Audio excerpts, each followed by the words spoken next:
porque la fe viene por el oír, y el oír por la palabra de Dios. Prepara tu corazón para escuchar lo que el Señor tiene para ti hoy. 1 Corintios capítulo 10, versículo número 11 y versículo número 12. Y estas cosas les acontecieron como ejemplo, y están escritas para amonestarnos a nosotros, a quienes han alcanzado los fines de los siglos. Así que el que piensa estar firme, mire que no caiga. Estas cosas les acontecieron como ejemplo y están escritas para amonestarnos a nosotros, a quienes han alcanzado los fines de los siglos. Así que el que piensa estar firme, mire que no caiga. ¿Cuáles cosas? Del versículo número 1 al versículo número 10 se mencionan las cosas que ocurrieron a Israel y que fueron escritas. Dios no estaba interesado en contar una historia familiar, darnos algunos datos geográficos, históricos, religiosos de aquella época. Dios estaba interesado en transmitir un mensaje a nosotros, por eso está escrito. Aunque hayan pasado muchos años, miles de años, desde aquel momento hasta hoy día, las lecciones de vida están vigentes y son para nosotros hoy, porque no somos diferentes a esas personas.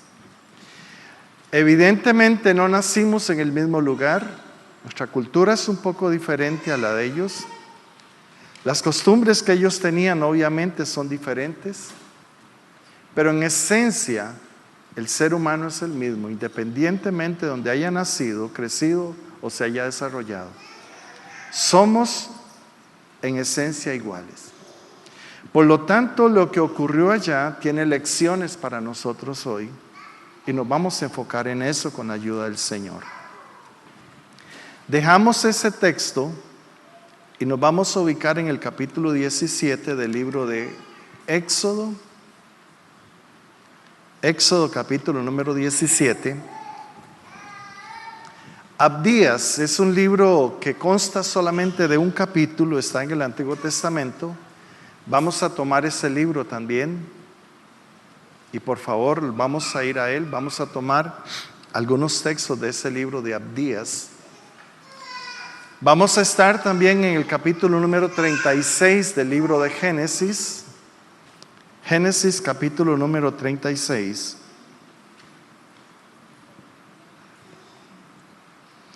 Y tomaremos unos textos de ese capítulo número 36 del libro de Génesis. Capítulo 36. Leeremos el versículo número 12 y leeremos el versículo número 16. Y también el libro de Deuteronomio, capítulo número 25, versículo número 17 al 19. Nuestro texto central será el capítulo número 17 del libro de Éxodo, a partir del versículo número 8. Capítulo número 17.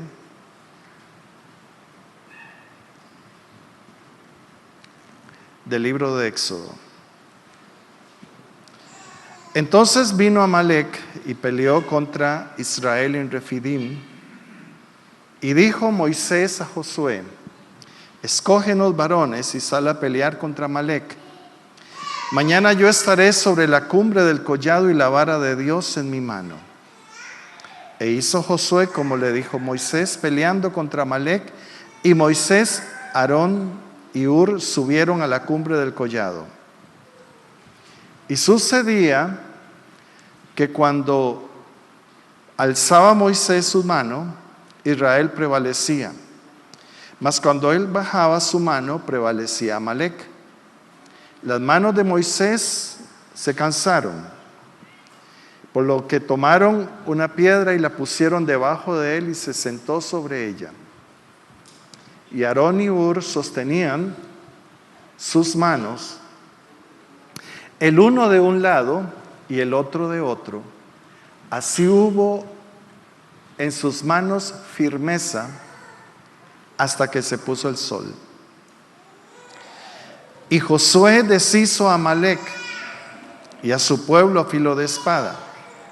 Y Jehová dijo a Moisés: escribe esto para memoria en un libro. Y di a Josué que raeré del todo la memoria de Amalec de debajo del cielo. Y Moisés edificó un altar y llamó su nombre Jehová Nisi. Versículo 16. Y dijo: por cuanto la mano de Amalec se levantó contra el trono de Jehová, Jehová tendrá guerra con Amalec de generación en generación.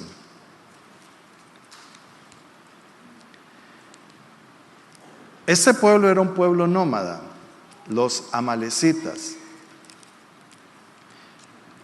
En la época de los jueces, capítulo número 6 del libro de Jueces, ellos hicieron coalición con otros pueblos que los rodeaban y ellos hacían incursiones a Israel en la época de las cosechas. Y según relata la Biblia, cuando estas personas llegaban, eran como una plaga de langostas. Arrasaban con los cultivos, arrasaban absolutamente con todo. Pero no solamente con los cultivos, ellos no solamente se llevaban o consumían en el mismo lugar porque acampaban allí todo lo que la tierra producía, sino que arrasaban con el ganado también.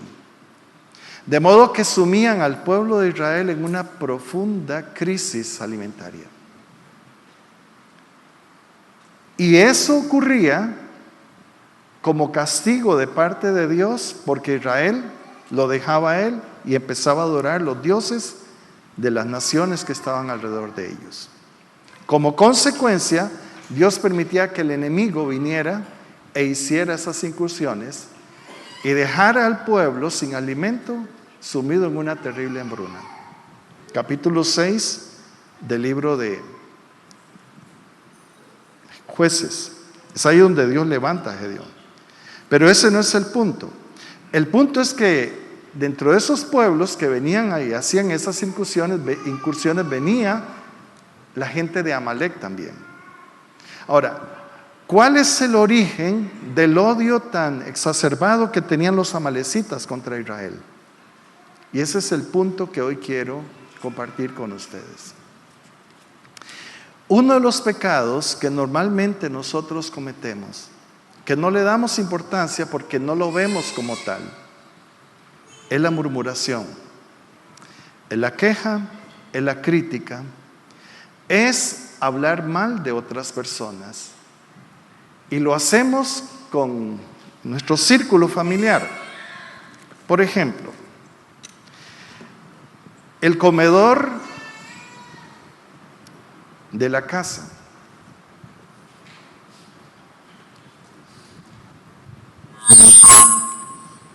El corredor o el desayunador se convierten en un altar donde la familia sacrifica el honor de otras personas, donde sin ningún tapujo y sin ningún temor de Dios murmuramos, criticamos, chismeamos de nuestra familia, de vecinos, de amigos, de conocidos, de gente de la congregación, etcétera, etcétera. Asumimos que tenemos razón con los comentarios que hacemos, porque nos hemos sentido quizás heridos, defraudados, decepcionados. Alguien nos ha hecho daño, o sencillamente nos sentimos en el derecho de desahogarnos. ¿Con quién me voy a desahogar si no es con mi papá, con mi mamá, con mis hermanos aquí en la casa? De aquí no va a salir. Otra vez, de aquí no va a salir. Pero en ese lugar se convierte en un altar. Repito, donde sacrificamos la credibilidad de otras personas.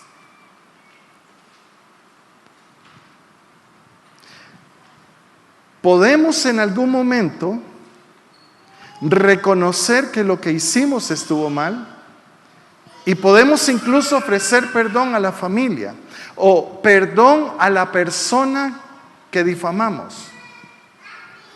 Porque la difamación no necesariamente es levantar un falso testimonio de la persona.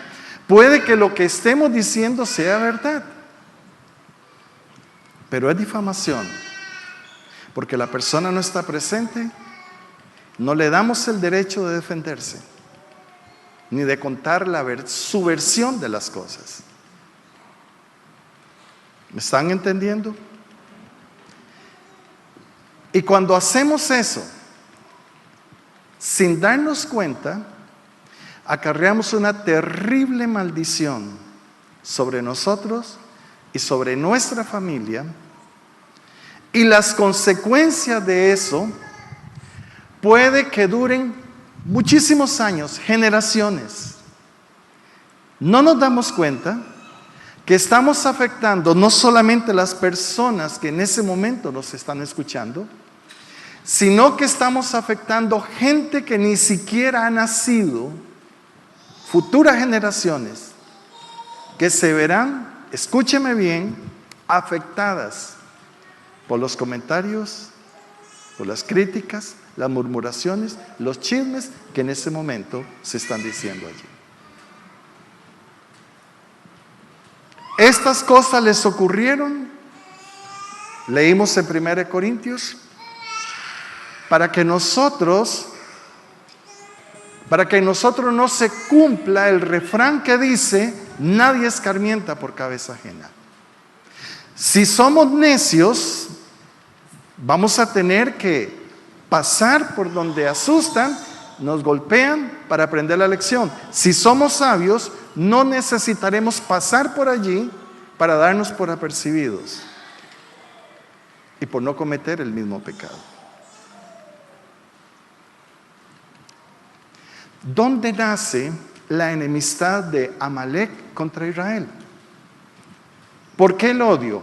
De pronto vemos un pueblo que le sale al encuentro al pueblo de Israel y veamos un detalle importante que no se menciona aquí. Aquí no se menciona, aquí se menciona el momento en que Moisés llama a Josué y le dice, aliste la gente y sale a pelear.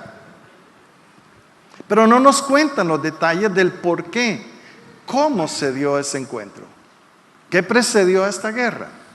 Ese detalle lo menciona el libro de Deuteronomio, capítulo 25, y quiero que vayamos a él un momento. Deuteronomio, capítulo número 25,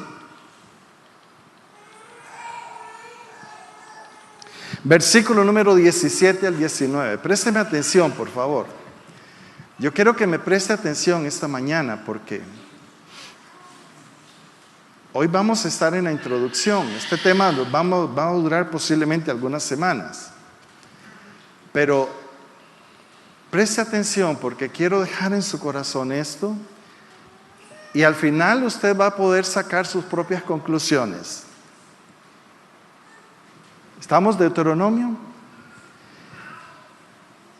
Dios a través de Moisés le dice al pueblo, acuérdate de lo que hizo Amalek contigo en el camino cuando salías de Egipto. Versículo número 18. De cómo te salió al encuentro en el camino, siga leyendo, y te desbarató la retaguardia, donde venían ¿quiénes? Los débiles, todos los débiles que iban detrás de ti. Gente que no aguantaba el tren de pedaleo, que se iban quedando rezagados por edad, por cansancio, quizás por alguna dolencia, por alguna circunstancia o razón, no podían seguir el paso de la gente y se iban quedando rezagados. Entonces Amalek vino detrás de ti, los atacó a traición, ¿sí? Cuando tú estabas cansado y trabajado, y note lo que dice el Señor, no tuvo ningún temor de Dios. ¿Por qué? Porque ellos veían un pueblo con el cual estaban enemistados gratuitamente. Y ahora vamos a ver por qué.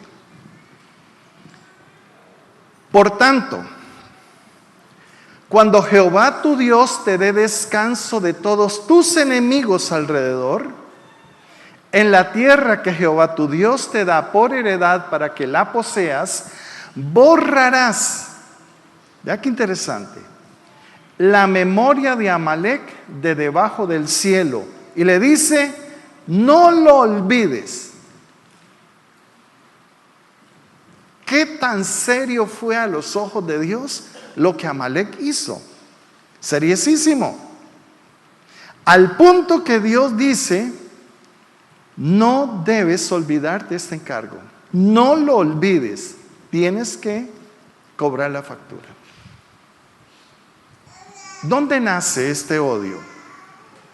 Y dije gratuitamente, porque se originó en dos hermanos, Esaú y Jacob.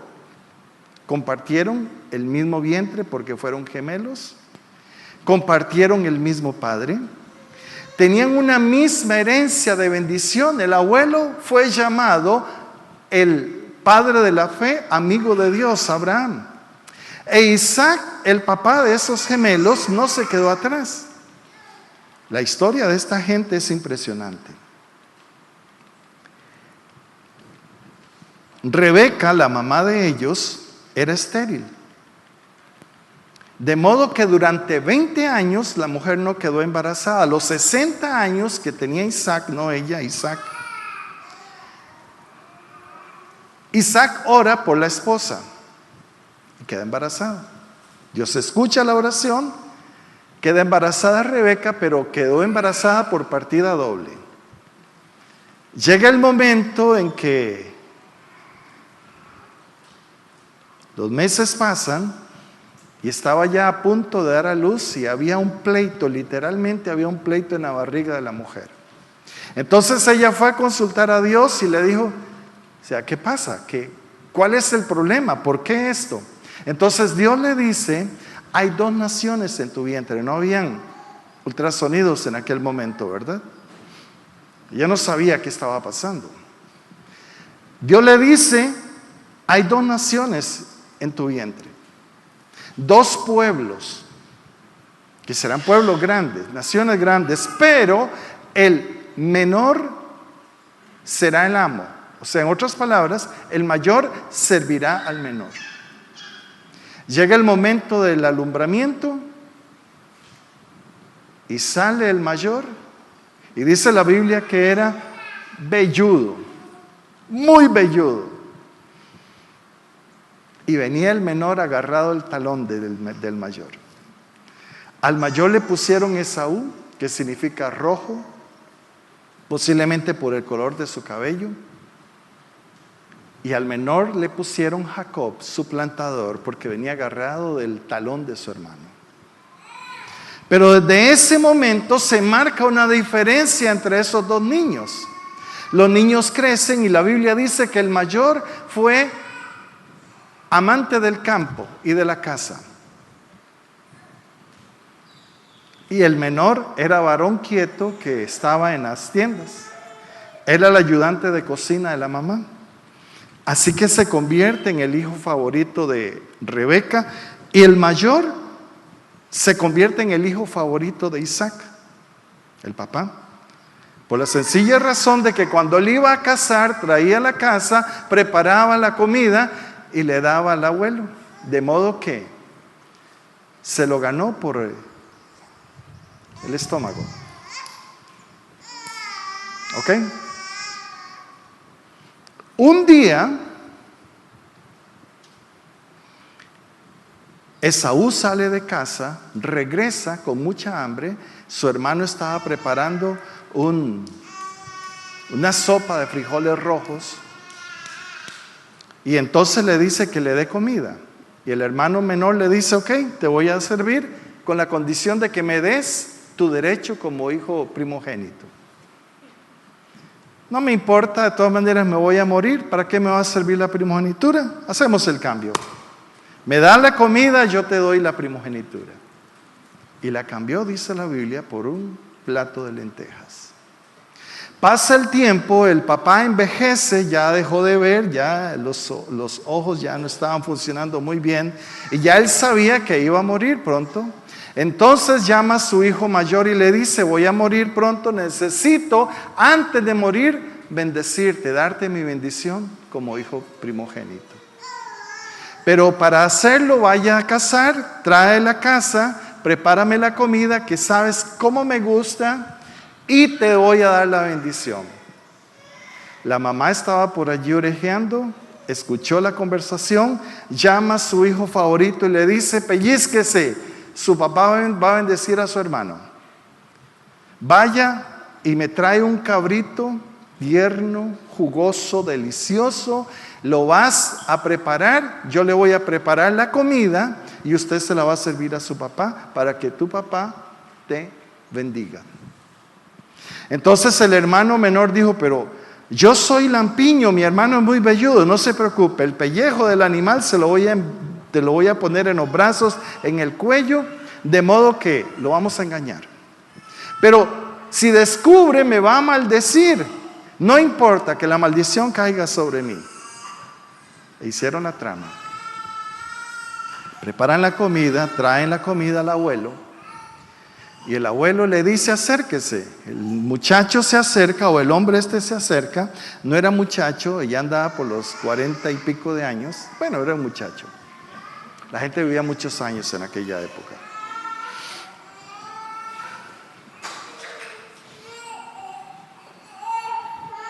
Así que se acerca con la comida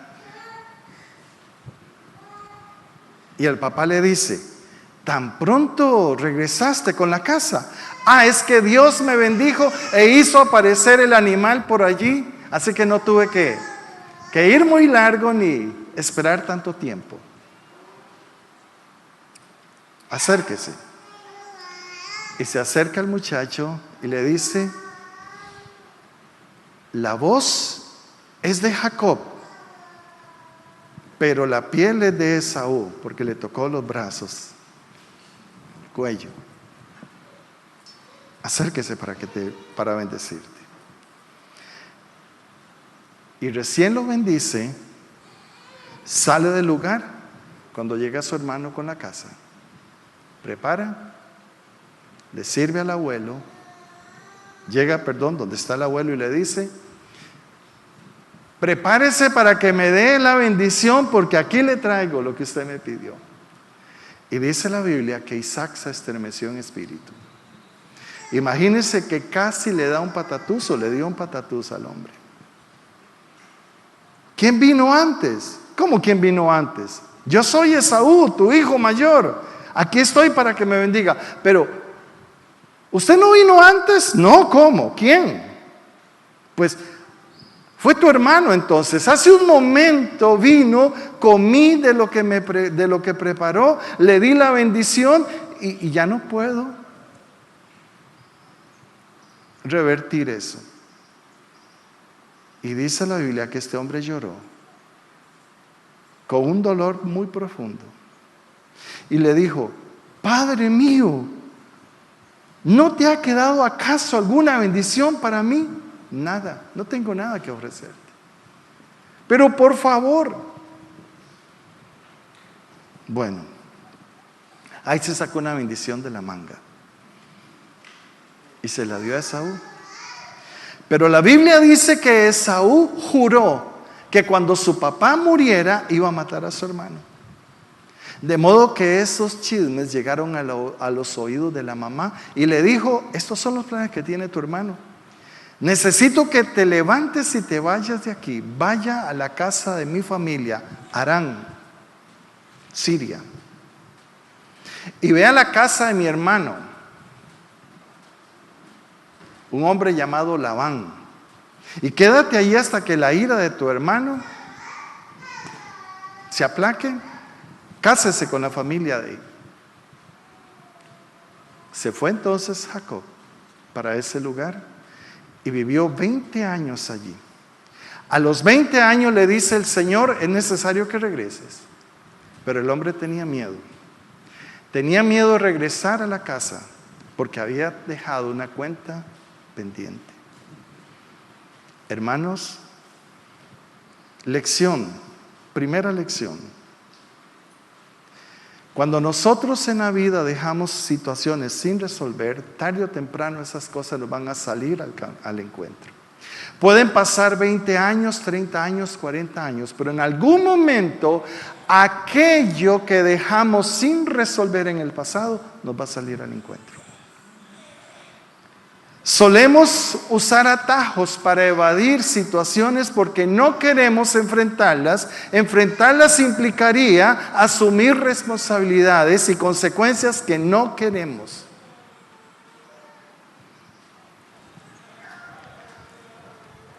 Un problema familiar sin resolver. Un daño que hicimos y que no tuvimos las agallas para reconocer ese daño, ofrecer perdón y restitución. Y asumimos que con el tiempo lo borra. Hermanos, el tiempo no borra nada. No borra, y eso es una mentira. El tiempo no borra, el tiempo no sana. Eso no es cierto. Somos sanos cuando enfrentamos las situaciones y las resolvemos, no cuando tomamos atajos para evadir esas cosas que dejamos por allá sin resolver.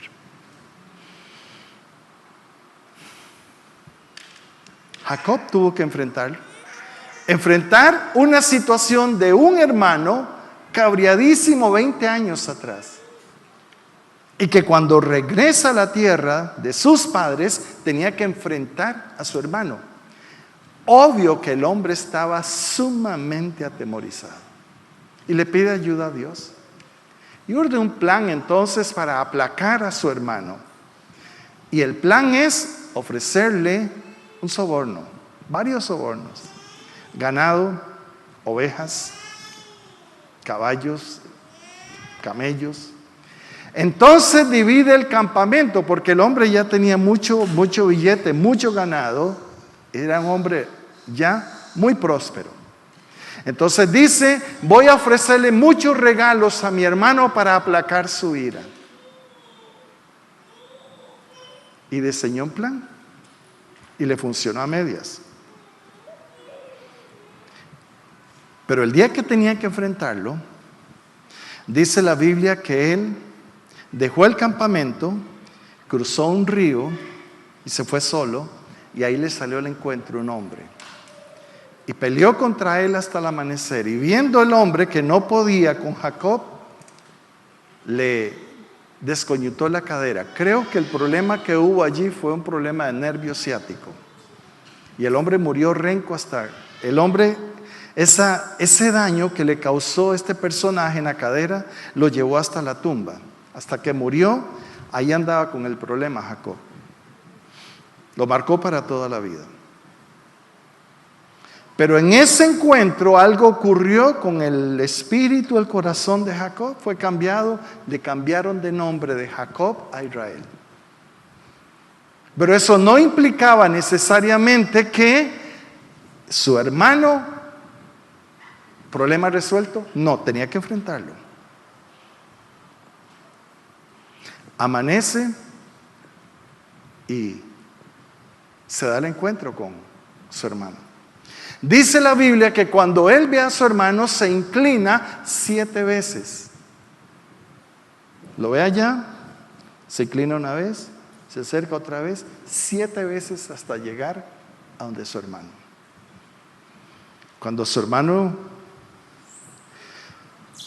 ve ese saludo, la Biblia dice que se abrazaron y lloraron a gritos.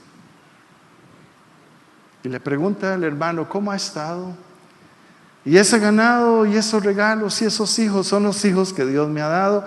Ese ganado que viste allí es el regalo que yo te doy.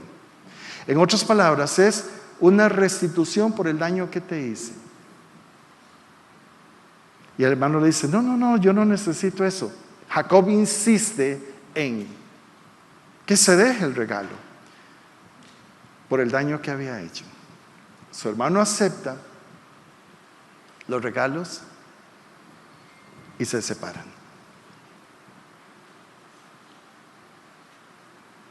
¿Pero qué tiene que ver esto?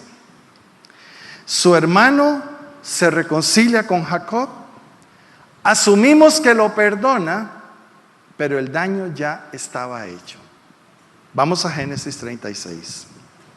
Génesis capítulo número 36, versículo número 12 y versículo número 16. Preste atención a esto. Vamos a leer desde el 11, por favor. Harold, gracias. Los hijos de Elifaz fueron Temán, Omar, Sefo, Gatam y Cenaz. Para las damas que en algún momento van a tener un hijo, Melissa, miren, ahí tenés una colección de nombres a escoger, miren. No, déjeme el versículo 11, por favor. Harold, nuevamente. Gracias. Elifaz fue el hijo mayor de Esaú, fue el primogénito, Elifaz. Elifaz entonces tuvo 2, 4, 5 hijos, Temán, Omar, Sefo, Gatán y Cenaz. Le garantizo que poder rajar de que ningún chiquito en Costa Rica se va a llamar así, excepto tal vez Omar, ¿verdad? Pero va a ser un nombre único. Versículo número 12. Vea el texto. Y Timna fue concubina de Elifaz, hijo de Esaú. No esposa, concubina del hijo mayor de Esaú. Ella le dio a luz ¿a quién? A Amalec. Estos son los hijos de Ada, mujer de Esaú. Versículo número 16. Coré, Gatam y Amalec, estos son los jefes de Elifaz en la tierra de Edom. La tierra de Edom, Edom era otro nombre con que se conocía a Esaú. Entonces, dice el texto, estos fueron los hijos de Ada. Vaya armando el cuadro entonces. Los descendientes del nieto de Esaú, llamado Amalec, son los que siglos después, en el capítulo 17, aparecen atacando la retaguardia de los descendientes de Jacob.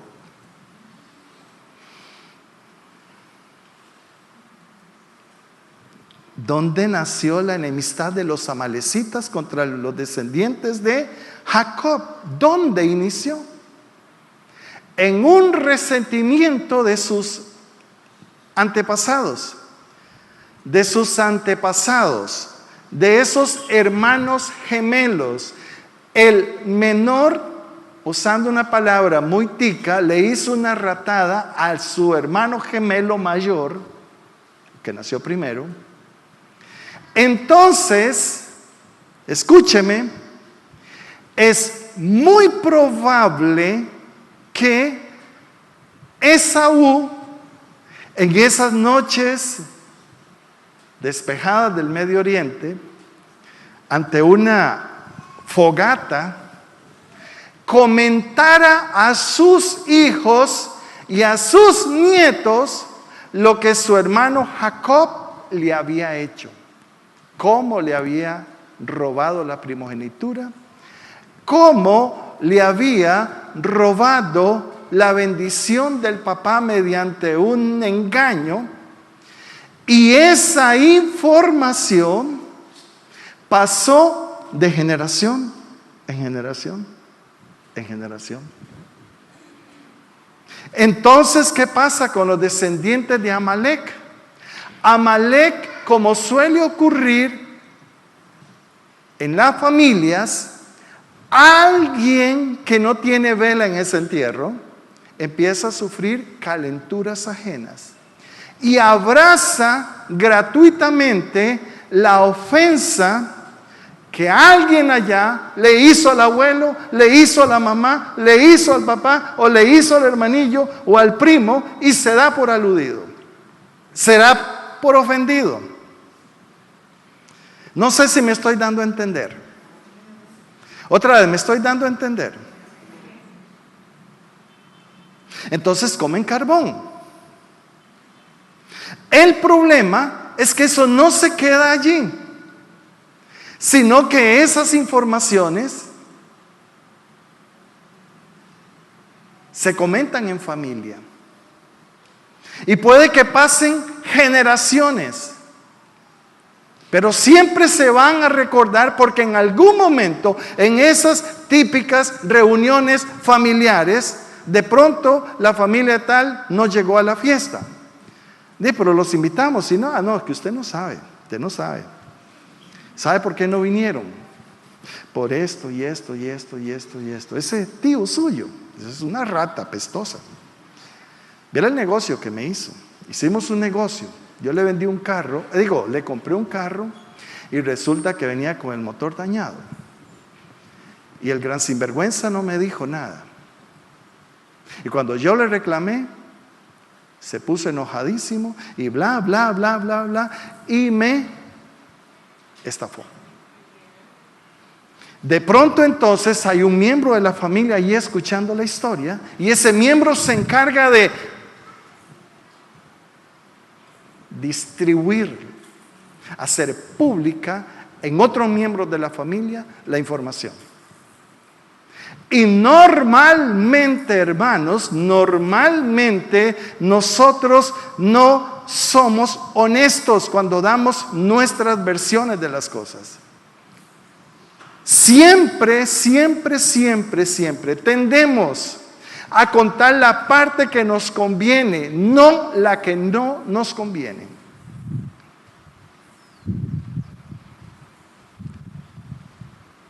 ¿Estamos entendiendo? ¿Cuántos años pasaron? Miles de años, cientos de años, miles de años, porque ahora vamos a ver cómo esta gente todavía en la época de Samuel y todavía en la época de la reina Esther en el imperio medo-persa, todavía habían descendientes de los amalecitas que querían destruir a los israelitas. ¿Por qué?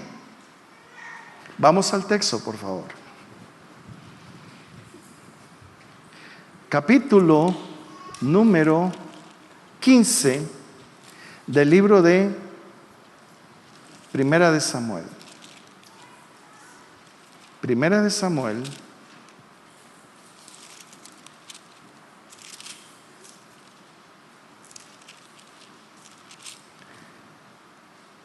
Primera de Samuel, capítulo número 15.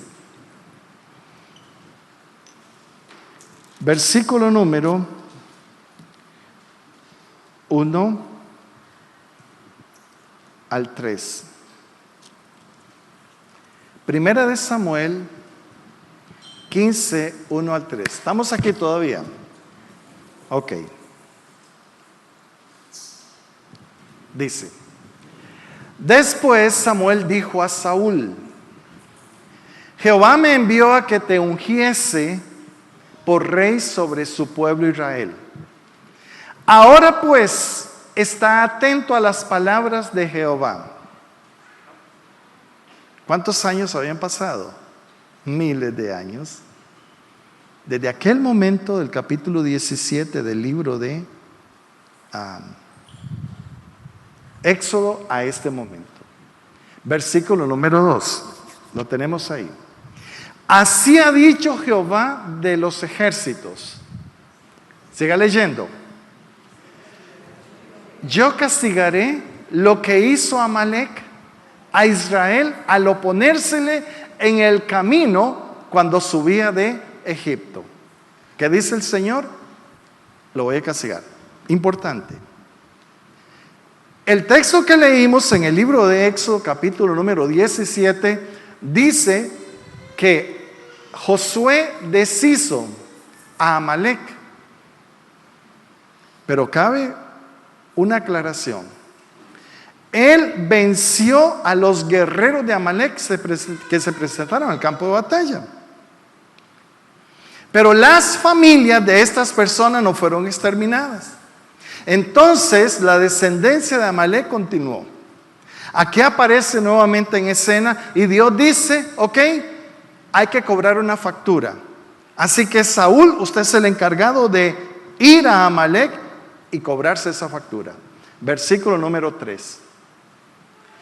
Ve pues y hiere a Amalec, escuche, y destruye todo lo que tiene, y no te apiades de él. Mata a hombres, mujeres, niños y aún los de pecho, vacas, ovejas, camellos y asnos.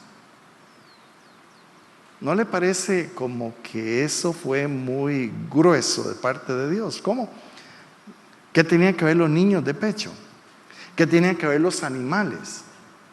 ¿Qué tenía que ver las mujeres? O sea, no tienen nada que ver. Escúcheme por favor. Los años que pasaron desde el capítulo 17 de Éxodo a este momento fue un tiempo de misericordia.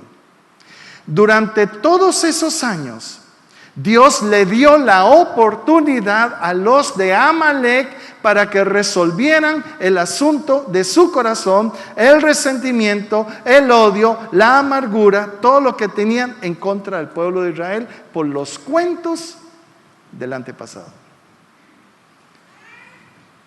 Pero ellos, lejos de hacerlo, lejos de arrepentirse y de resolver la situación, continuaban alimentando aquella historia, alimentando aquel resentimiento, alimentando todo lo que el antepasado le había hecho a su antepasado.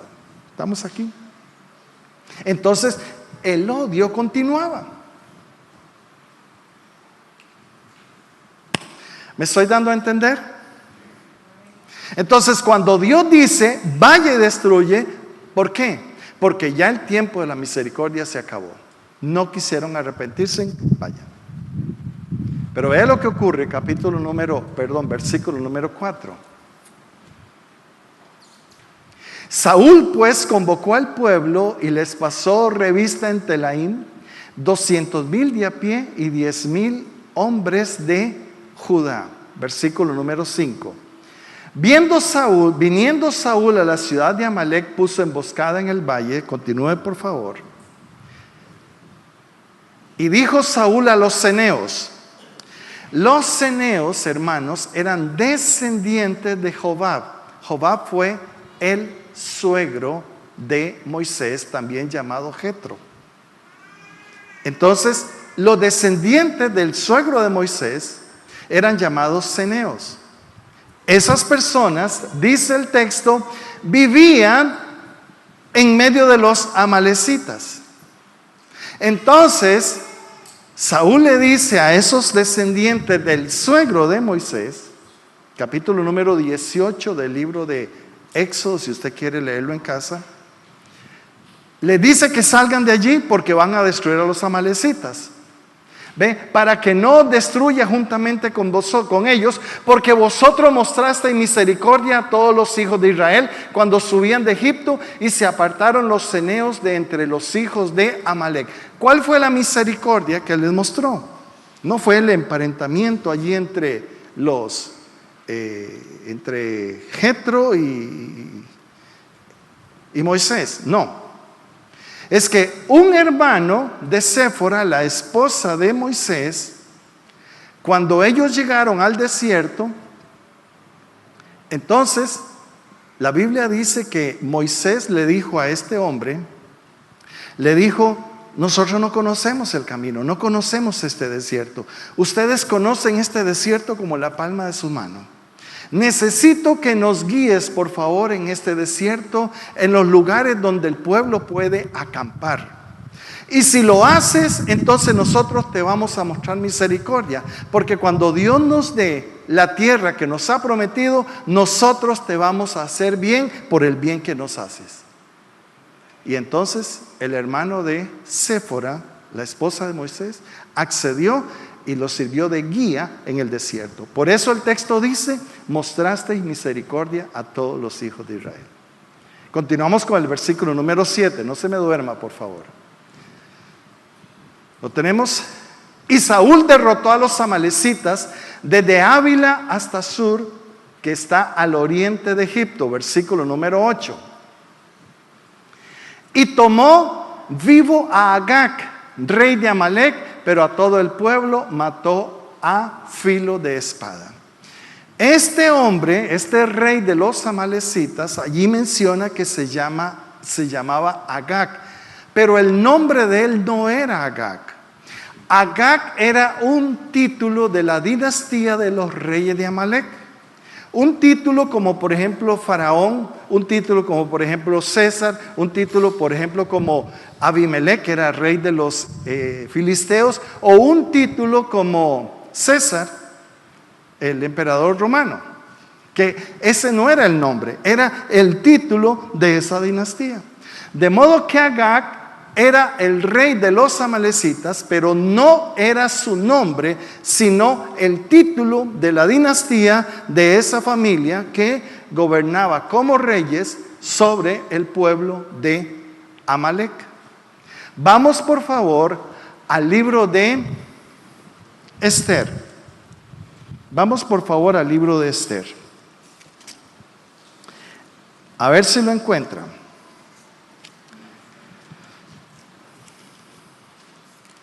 Interesantemente, Esther es el único libro en la Biblia, hermanos, que Dios no es mencionado. Pero Dios está tras bambalinas, es decir, es esa figura invisible e innombrable en el libro de Esther, que está moviendo los hilos, y lo vamos a ver aquí. Tenemos a Esther. ¿Lo encontró? Espero que sí. Esther, capítulo número 3.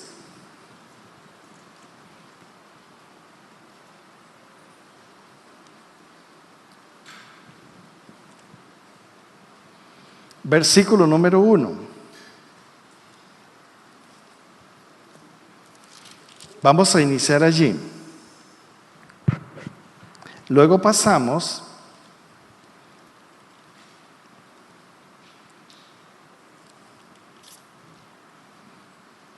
al capítulo número 5,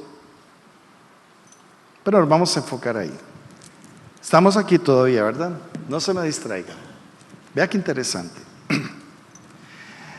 Después de estas cosas, el rey Asuero engrandeció a Amán. Siga leyendo. Hijo de Amedata, Agageo. Interesante, ¿verdad? ¿Dónde aparece este personaje? Hermanos, este individuo que aparece aquí es descendiente de la familia real de los amalecitas. ¿Ve el título? Agageo. Acabamos de leer en el capítulo número 15 del libro de Primera de Samuel que el rey de los amalecitas, ¿cómo se llamaba allí? ¿Qué título le dieron? Agag. Entonces, vea qué interesante cómo estos amalecitas, a pesar de que fueron destruidos, siempre hubo una semilla por allí que quedó viva y se reprodujo. Pero paralelamente se reproduce en ellos el mismo odio exacerbado hacia el pueblo de Israel, el pueblo de Jacob. Vea lo que dice el texto. Engrandeció a Amán, pero antes de, por favor, vea lo que dice el título sobre el capítulo número 3 del libro de Esther. Si usted tiene la versión Reina Valera, ¿cuál es el título que aparece sobre el capítulo número 3 de Esther? ¿Lo tiene por allí? Amán trama la destrucción. Oye, qué semilla más interesante, ¿verdad? Perversa. Repito, ¿cuántas generaciones había pasado desde Jacob y Esaú hasta este momento?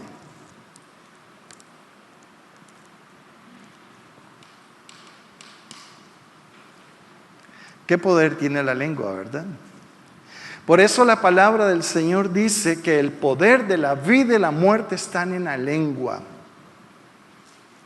El daño que una persona puede causar a otra a través de la lengua es más letal que un puñal o una pistola.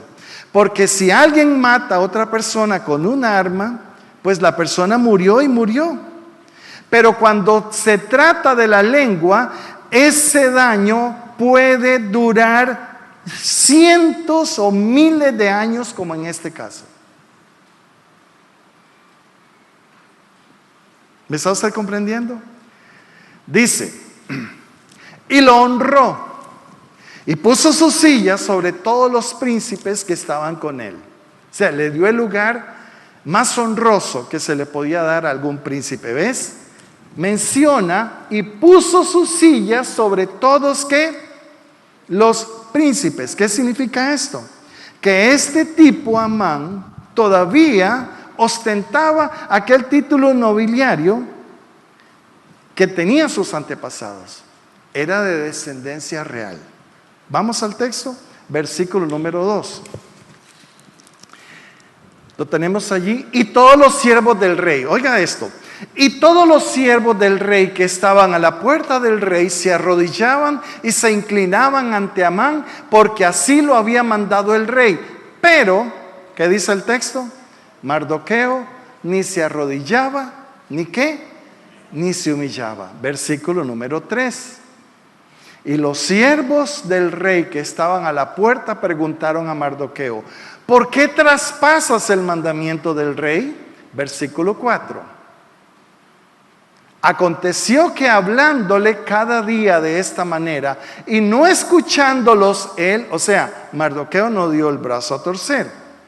Lo denunciaron a Amán para ver si Mardoqueo se mantendría firme en su dicho, porque él ya les había declarado que era ¿qué? Ajá. Entonces, cuando esta información llega a los oídos de aquel amalecita, se dio cuenta por qué razón este tipo no se inclinaba ante él. Porque era judío. Este es de aquellas ratas apestosas que mi abuelo, mi tatarabuelo, y se va allí cientos de generaciones atrás, nos había contado. Este es de esos. Una lucecita roja se activó en el corazón de este hombre. Aquella llama de la murmuración que había estado apagada, o por lo menos estaba ahí, se encontraba en un estado latente por allí, se encendió cuando se dio cuenta que este era familiar de aquellos individuos que le habían hecho daño a su antepasado. Seguimos con la lectura. Vea qué interesante. Y vio Amán que Mardoqueo ni se arrodillaba ni se humillaba delante de él, y se llenó de ira. Versículo número 6. Pero tuvo en poco poner mano en Mardoqueo solamente. O sea, él dijo, no, yo voy a cortar rabo y oreja. Vea, pues ya le habían declarado cuál era el pueblo de Mardoqueo. ¿A quién? A la Amalecita.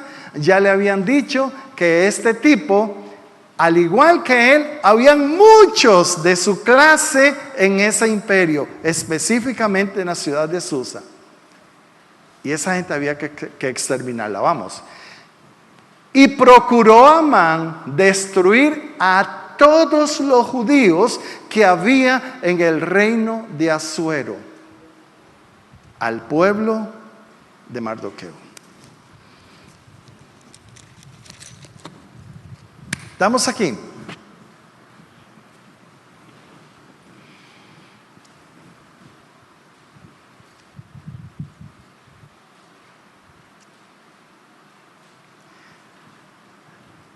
¿No es cierto que cuando escuchamos una información de alguien,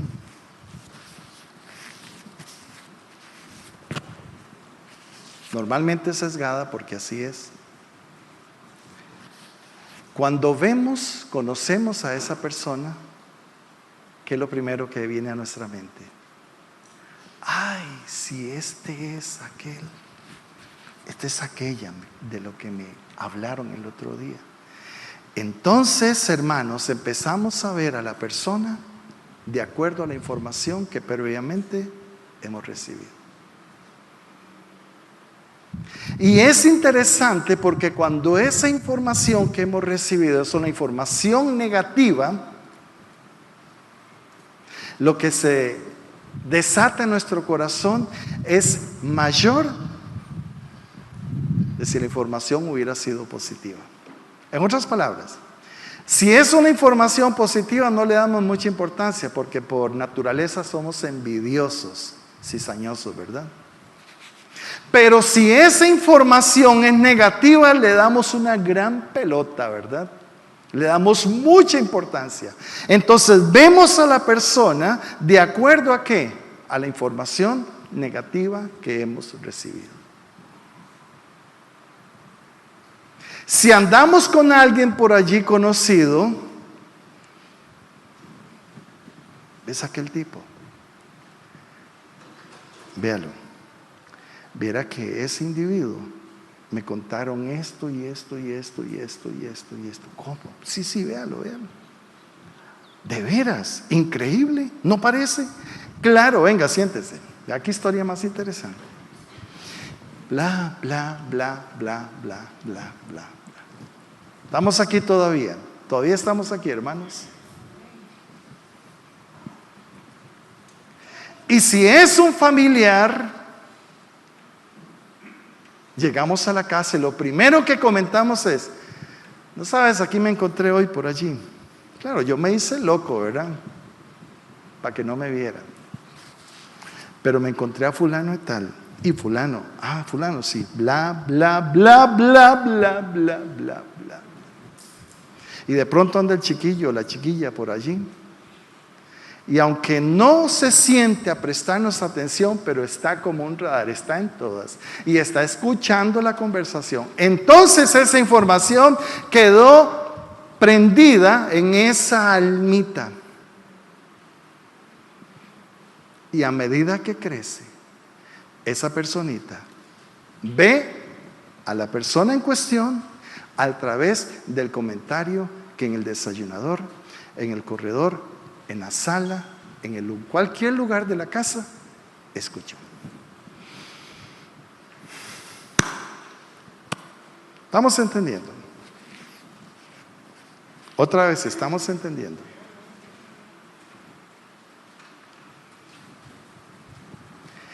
Y los niños no se quedan callados. Los niños comentan las cosas.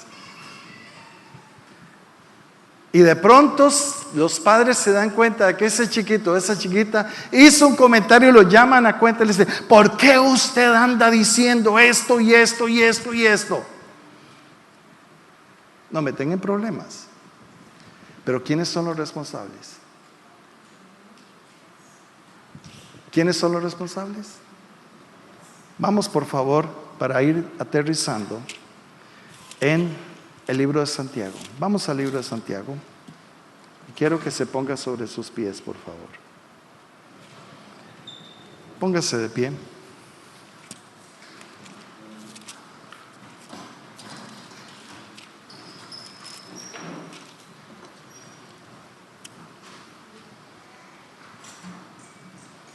Tomaremos algún texto del capítulo número 3.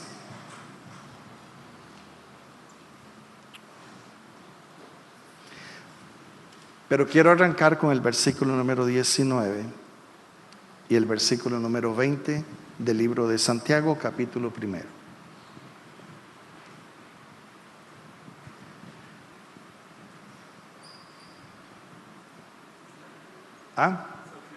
Santiago.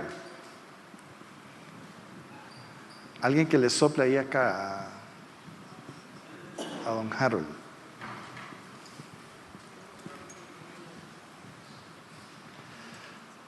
¿Lo tenemos allí? ¿Puede leerlo conmigo en voz alta, por favor?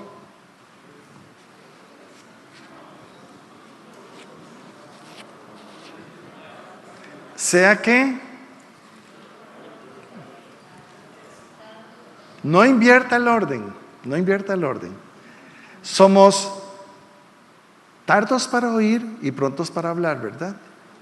Pero el orden de Dios es prontos para oír y ¿qué? Tardos para hablar. En otras palabras, muérdase la lengua. Usted no puede evitar oír. ¿Oíste? Es lo que está diciendo el texto. O sea, usted no puede evitar oír, pero sí puede evitar hablar, repetir lo que oyó. ¿Está comprendiendo? ¿Tardo para qué? Vea el orden, tardo para airarse. ¿Por qué razón? Porque a veces lo que oímos nos lleva a hablar cosas airadamente. Ese es el orden. Ese es el orden. Versículo número 20. Dice ahí, porque la ira del hombre no obra la justicia de Dios. Oímos cosas que no debemos oír, respondemos airadamente. Cuando evitamos hablar, evitamos la ira. Muérdase la lengua. Muérdase la lengua. Otra vez, muérdase la lengua. Repito, muérdase la lengua. Porque nos es fácil hablar de la persona cuando no está presente. Aún más, vea qué interesante. Termino con esto. La Biblia dice que Jacob y Esaú se reconciliaron. Ahí paró el problema entre ellos. Pero a causa de los comentarios que Esaú hizo con su familia, un nieto de él agarró la ofensa como si fuera de él. Y ahí está la generación tras generación, enemigos acérrimos, gratuitos del pueblo de Israel. Nos faltó ver Abdías, lo veremos la próxima semana, si Dios lo permite. Capítulo número 3, termino allí, un texto nada más. Capítulo número 3 de ese mismo libro. Versículo número 6. Y la lengua es un fuego, léalo conmigo. Y la lengua es un fuego, un mundo de maldad. La lengua está puesta entre nuestros miembros y contamina todo el cuerpo e inflama la rueda de la creación y ella misma es inflamada. ¿Por qué? Por la gloria. Vamos a ver qué dice esta versión. Permítame ver, tengo una versión acá. 3:6. De todas las partes del cuerpo, la lengua es una llama de fuego. Es un mundo entero de maldad que corrompe todo el cuerpo. ¿Corrompe qué? Todo el cuerpo. Puede incendiar toda la vida. Puede incendiar toda la vida porque el infierno mismo la enciende. ¿Qué enciende el infierno? La lengua. Cierre sus ojitos por un momento. Cierre sus ojitos por un momento.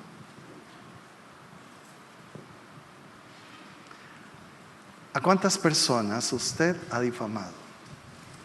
La difamación, independientemente de que la información que usted esté diciendo sea verdad o sea mentira, es difamación cuando usted lo hace público. Sea verdad o no, es difamación. Y es penalizado por la ley. La difamación es un delito. A veces nos creemos dueños de la verdad y tenemos la razón para decir esto, aquello, lo otro de alguien. Pero con eso no se juega porque las consecuencias son terribles. Y no solamente nosotros, como veremos la próxima semana, este mismo pueblo de Edom, en el libro de Abdías, cómo Dios decide cortar ese pueblo totalmente. Piense usted por un momento, ¿cuántas personas usted ve feo por comentarios negativos que usted ha escuchado de tal persona, sin verificar si lo que usted escuchó es verdad o no es verdad? En este momento, ¿qué concepto tiene usted de X o Y persona? Por el chisme, por la murmuración, por el cuento que usted escuchó. Puede que esa persona, en el peor de los casos, sea responsable de lo que hizo, pero usted y yo no sabemos si esa persona se arrepintió y cambió, pero seguimos viéndola a través del comentario que escuchamos y propagamos. Este es un tiempo para que usted se desate y desate a cada persona que en algún momento usted ha atado con sus palabras. Porque el problema de esto es que usted se echó la soga al cuello, máxime si tal persona es un hijo o una hija de Dios. Se mete en problemas, no con la persona, se mete en problemas usted con Dios. Y eso afecta tu economía, eso afecta tu cuerpo físico, eso afecta por ende tu espiritualidad, eso afecta. Aunque usted no lo crea, eso afecta porque estás acarreando una maldición sobre tu vida. Y propóngase a partir de hoy, 10 de octubre del año 2021, erradicar ese pecado de su vida. Y el Señor te va a ayudar en el proceso. Y la próxima vez, recuerde lo que dice Santiago 1:19. Por tanto, todo hombre sea pronto para oír, tardo para hablar, tardo para airarse. Y tome usted como lema en su vida el Salmo número 141, versículo número 3. Ese salmo dice: pon guarda a mi boca, oh Jehová, guarda la puerta de mis labios. Sea sabio, sea prudente con sus palabras. Señor Jesús, gracias por tu palabra. Bendigo a estas familias que han venido hoy hasta este lugar. Señor, gracias por tu palabra nuevamente. Gracias por darnos la bendición de poder compartir hoy tu palabra. Y ayúdame, Señor, para ser veraz y para evitar hacer comentarios que no edifican, aunque sea verdad. Pero si eso no me edifica, ¿para qué lo voy a hacer? Yo soy culpable de ese pecado. ¿Cuántas veces, Señor Jesús, lo he cometido?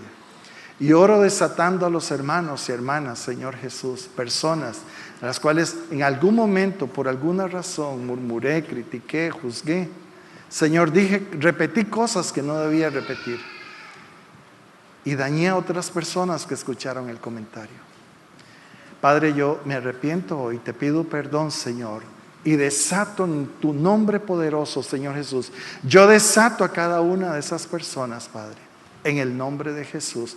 Y las dejo ir libres en el nombre de Jesús. Y me desato de ellos y de ellas. Y en el nombre de Jesús, Padre, te pido que cortes toda maldición que haya venido sobre mi vida por causa de ese pecado.